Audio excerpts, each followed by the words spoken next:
It's another floor by Peninsula Floating Floors. The beautiful HD in natural. Skirts off, rails off.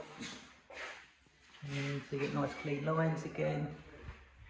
Just filled and topped off the skirts. This was the funny old one with the wall. We didn't know if to put some skirt over it. We just put this trim in. I think put a little bit of fill behind it if you really can be bothered. But came up really nicely. Trims. I mean, it's pretty much identical. And, into the main living area. Hello, hello.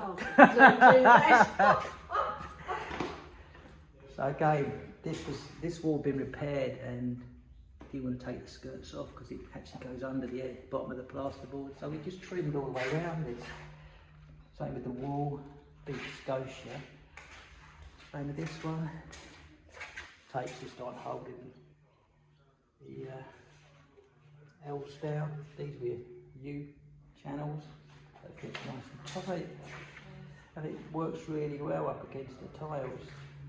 So that trim's only 20mm wide, so it looks really supple. There you go, just under 50 metres in the HD Natural. Thanks for watching. Smash a like on the video if you like it.